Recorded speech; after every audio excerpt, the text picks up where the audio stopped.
Yeah, just about as groovy as a 10-cent movie.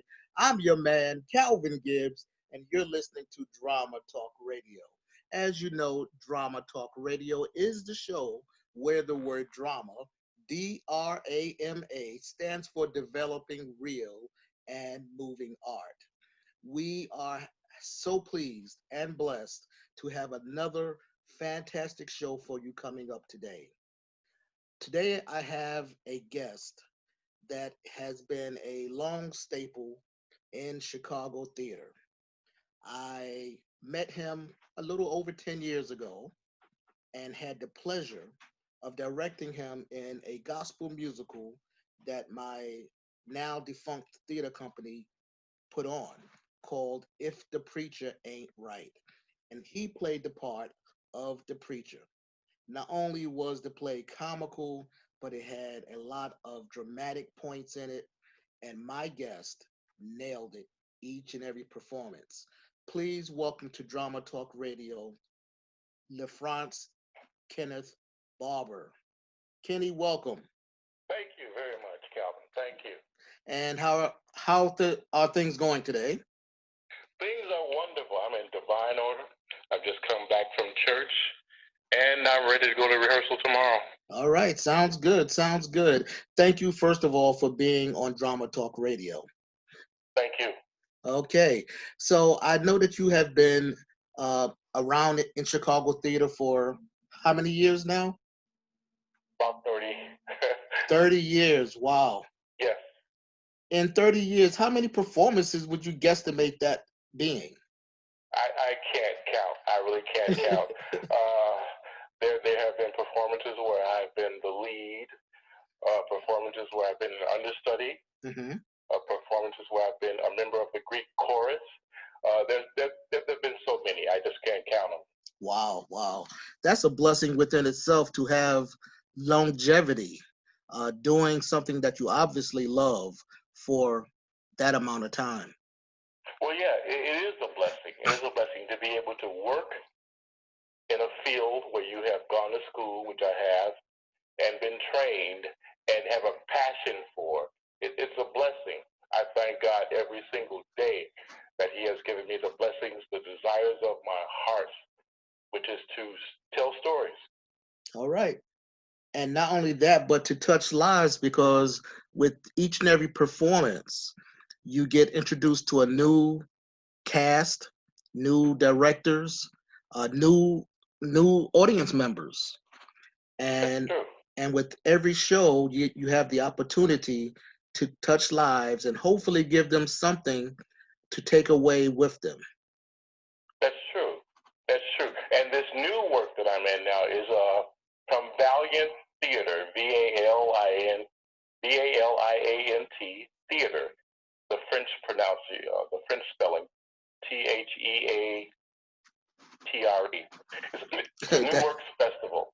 They're doing new works from playwrights about heroes, American heroes, such as Renee Richards, Mary Tyler Moore, mm, Sandra Day O'Connor, which is the particular play that I'm in, the first female Supreme Court justice. sure. And they're short plays because it's a festival, and they're looking for to see who really likes these particular works. They're launching their theater company. It's Valiant Theater's launch, and they're launching it with a New Works Festival. And I'm excited about it because I get to play a number of characters in this particular play about Sandra Day O'Connor, the first female Supreme Court justice. Wow, that's fantastic, Kenny. So tell us a little bit about the different characters that you're playing. Well, one is I play a commissioner. I play a chairman, actually, interviewing a young Sandra Day O'Connor. Another character I play a clerk. A clerk interviewing her and asking her about, she has applied to several law firms and the discrimination she faced as a woman, Mm-hmm. trying to, get a job at this law firm and how she was offered jobs as secretarial work and things like that, and just not valued at all. Basically I get to play an asshole. So I love it. I love it because I know not all judges, but I know that there can be some asshole judges. Like I get to play an asshole. Wow, wow. And that's kind of a stretch for you, I believe, because you usually, um, well, I know that you've played a lot of characters that have a serious side to them, Yes. with different messages being coming forth from them. Yes. Well, the thing about it is, these things come to me. It's now my platform. I don't know why, but I'm always cast in roles that deal with social social justice or injustice, um, gospel, things like that, things about civic engagement. I always get cast in these roles. And early on, in the early 90s, I was doing children's theater with Imagination Theater. And we did plays for the Chicago public school system about bullying, um, peer pressure, uh, good and bad touches, sexual abuse, Mm-hmm. and things like that. So it's just been my niche. It's my niche. Things like that come to me. So now I feel that that's my platform now to do good work, good storytelling about social injustice, and gospel, the truth. Okay, all right.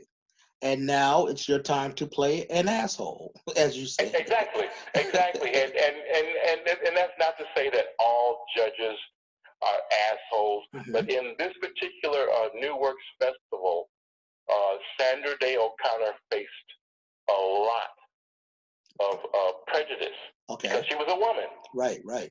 and they just would not value, what she had to offer, to the Supreme Court, dealing with things that had certain precedences and judging them and giving them all the effort and the work that she possibly could.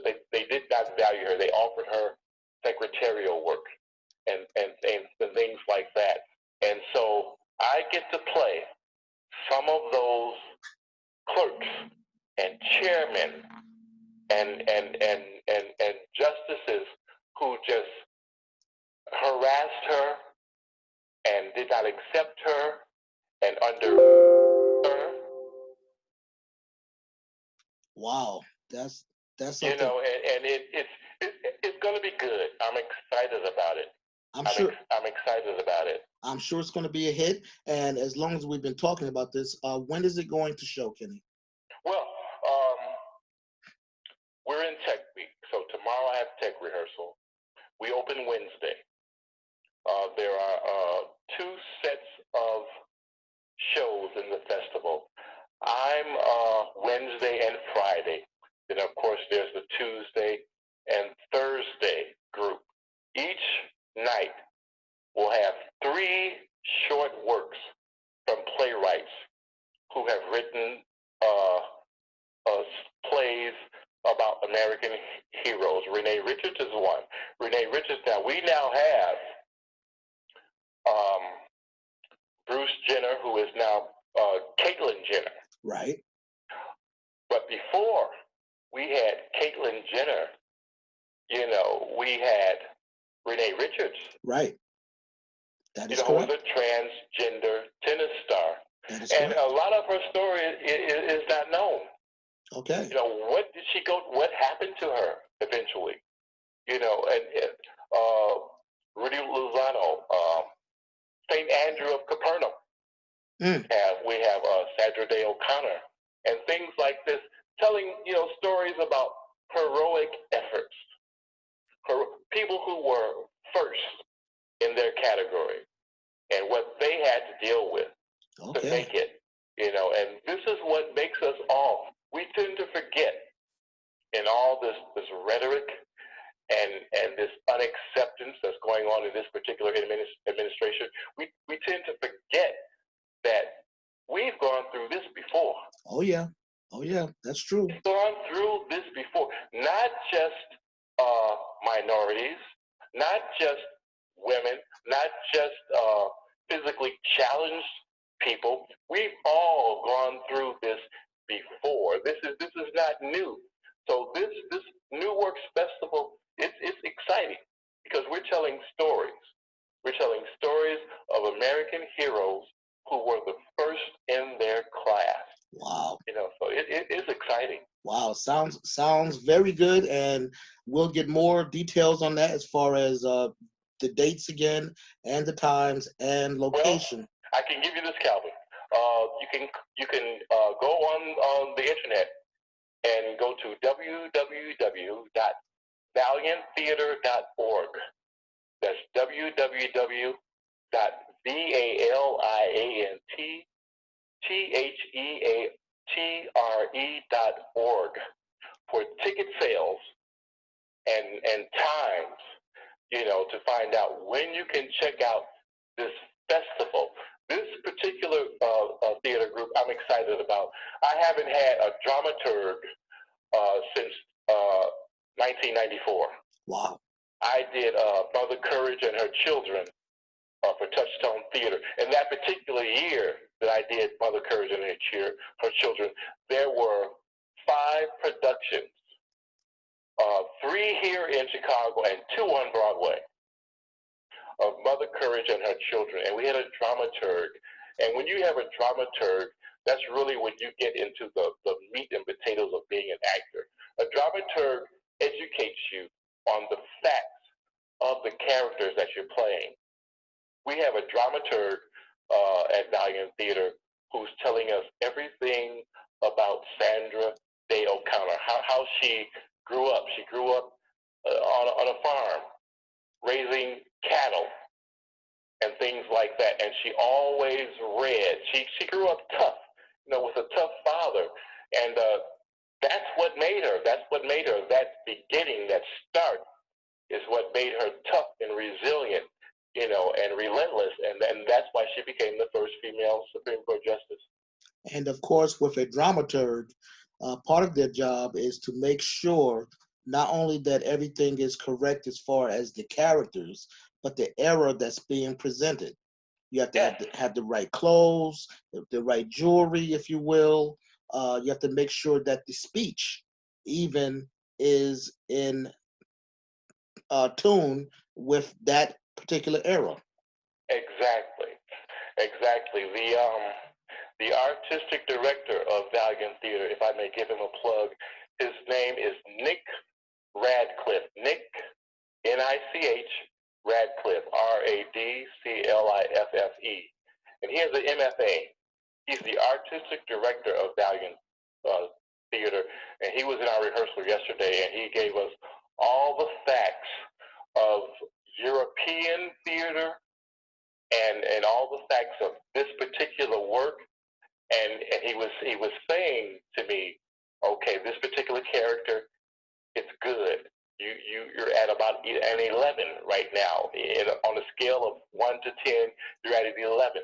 So take it down to about a 7, because her father, Sandra Day O'Connor's father, was not that particular tough. Okay. But he was a cattle rancher, and he was training his daughter. If she had been a son, he would have trained him the same way, how to be tough. Okay. And so she gave us all the insights of what she went through, and how she was offered secretarial positions, and how she fought to even work for free if she had to, just fought to get her way into that industry. And it was a fight. So without a dramaturg, you really don't have the full knowledge of your character. Or you are then left to do the research on your own. Exactly. To do it on your own, and that's not something most actors are willing to do. Yes, they do it in Hollywood for feature film, but for theater, if there's not a dramaturg and you know nothing about the character, you're left on your own. That is correct. So Let's shift gears just a little bit, and I want to ask you about theater in the Chicago area or theater in general. Yes. Since you've been involved with it for such a long period of time, uh, have you seen any evolution Yes. of theater? And if so, where are we at now in that evolution? Yes. I've seen an evolution. Um, I say this all the time. There are niches. Every theater company has a niche. They have their following, and the following that I have now, I've mainly gotten from diverse theater. Now there are certain sects of Chicago theaters that are black theater, if you will, and they have their niche, their following. Jackie Taylor does autobiographical theaters, about uh, Motown stars or Right. R&B legends. That's her niche. That's what she caters to her niche, and it's a business. It's a business, so she's doing the right thing. There are also theaters that do classics like A Raisin in the Sun Sure. or 12 Angry Men. They do classics. There are bigger theaters like the Goodman and Steppenwolf who own their own theater, so they can run as long as they want to, and they do what you know uh, appeals to the masses. It all depends on what your niche is, and the thing about Chicago that really it upsets me, and I understand why, is why do we have to go from show to show, do a 3 month run, and then it's over, and then you're looking for a job again? Well, I found out that's because most of the theaters in Chicago, the the the, the, the directors and the staff, they don't own that space. They're leasing that space. That is correct. Now, the Goodman Theater and Steppenwolf, they own that. That is correct. So they can run those shows as long as they want to. But it's perplexing to an actor who wants to work. Yes. So the thing, and I'm non-equity, I'm non-union. So the thing for a non-equity theater actor is to just be a gypsy. Be a gypsy. Go from show to show, whether the run is 3 months long or 2 weeks long. Just work it and work it and try and hope one day that you make it into the union where you can at least get a 3 or 4 month run. Right. Right. That's been one thing that um, my wife and I, as well as some close friends in the theater. In fact, I was just speaking with Dion Hawkins in a previous episode of Drama Talk about us owning theater buildings, or Yes. buildings that could sustain more than one theater company, that would have more than one theater stage or performance space in it, that could also be used for training, for rehearsals, for children's theater. And as far as that type of space in Chicago, I only know of one such theater on the north side, but you're right. A lot of, especially African Americans, we find ourselves going from show to show uh, with short runs because Yes. we're dealing with theater companies that don't own the building. They don't own it. They're leasing. Yeah. So and that's the problem. That's why I love Broadway. I would love to be on Broadway for years, Mm-hmm. making that union money, but we just don't have it here in the Midwest. Not as much as they have it on Broadway. So that's one of my goals. I would love to relocate to Broadway, but right now I just can't do it. I do understand that. Now, as far as this evolution um, of theater, I know that in Chicagoland, especially right now, there's been an influx of film, an influx of TV shows. Yeah, Uh, well, the thing about that, that's the best thing Mayor Daley ever did for this city. and I say that, because it pertains to me, an actor, that sound stages here in Chicago. Yes. We no longer have to go to Broadway or Hollywood to work. That is We correct. can work right here in Chicago. We have sound stages now, studios. But the thing about that is, if you're not union and not represented, the most you're offered is background work. Right. And my agent she told me, stop doing background. Stop doing back. If you keep doing background, I cannot get you on as a lead or supporting actor. And it's true, because you're in their computer system as a background actor, and that's all they'll ever see you as. You're right. There is a lot of work now. Not just for actors, but tech people too. There's a lot of work now because of those sound stages here in Chicago. And that's a good thing. It's a wonderful thing. Sure, it is. Especially for union actors. So for an actor that is not union and not SAG, what does it take? Can you share with us what would it take to go from one category into the other? It just takes that one opportunity. That one opportunity. Every audition should be a performance. Well, what I meant is there a certain number of projects you have to have under your belt? This is Chicago, so I'll mention this. Do you have to know somebody that can help you get to the next level? I say you need an agent. You need an agent, okay. You need representation.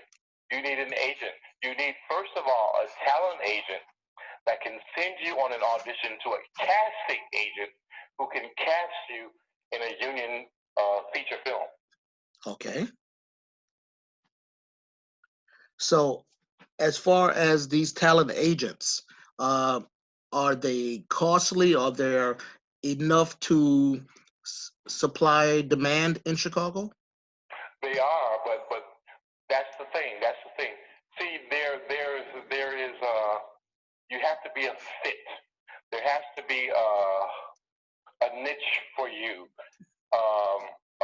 Case in point, if you're a doctor type, or a lawyer type, or a teacher type, or a husband type, or a grandfather type, you have to be that particular type. And they will send you on an audition for that type to a casting agent, and the casting agent has to cast you. Got you. Okay. So that would also lead to possible typecasting as well. Yes. Wow. Of course. Okay. It's true. You will get typecast in film.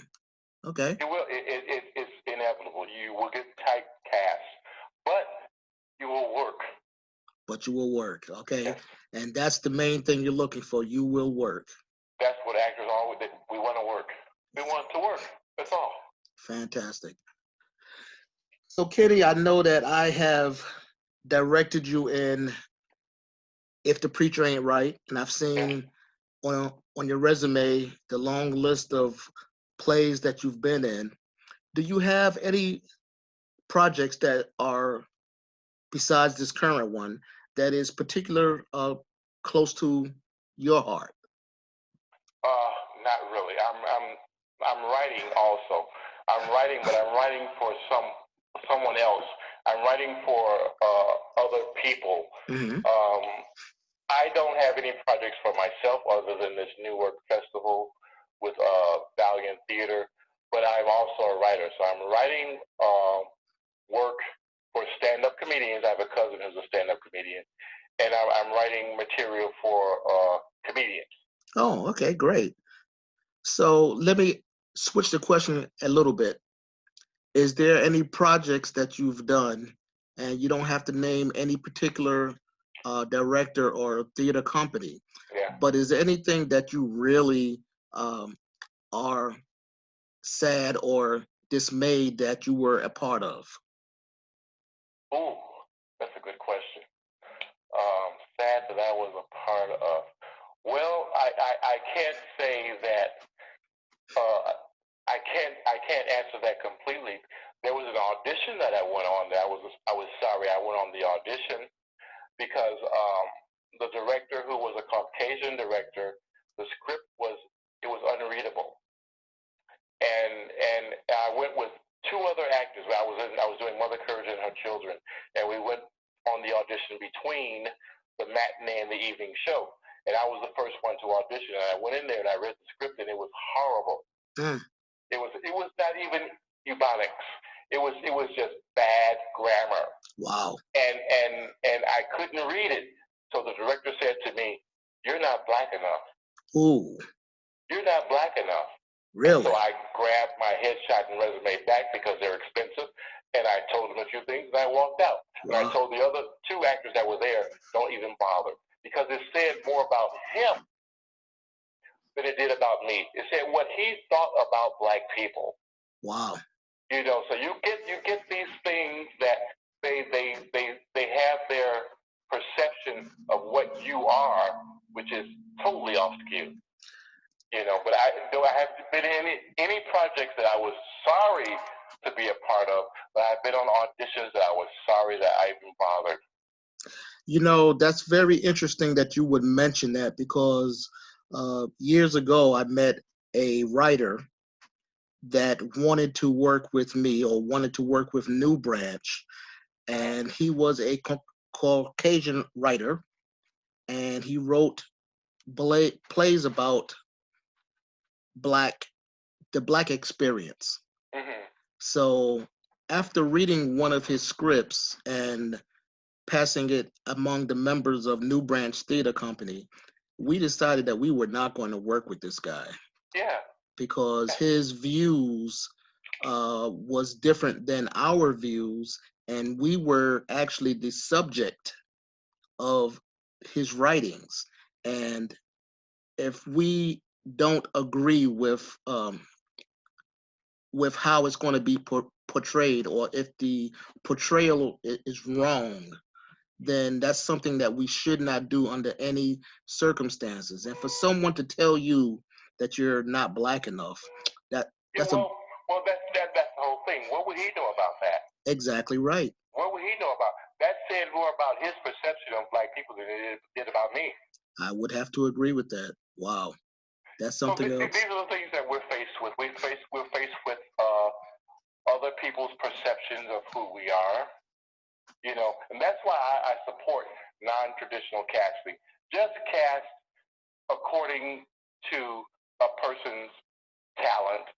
Don't cast, you know, according to their race or anything like that, because what would you know about that? Mm-hmm.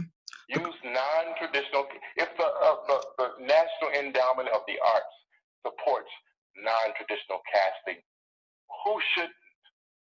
Because to me, that's where the real creativity comes, when you have a character who is not written in as being of a particular race or gender or whatever, and you get the part and you have to create that character. Exactly. That's what, to me, that helps develop real and moving art. Exactly. It really does. It inspires all of your creativity, and you're using all of your skills that you've learned, like I've gone to school for this, to play a role. A role is what you make it. It does not have to be a particular type of person. It doesn't. Let me put it this way: it does not have to be a particular race. That's correct.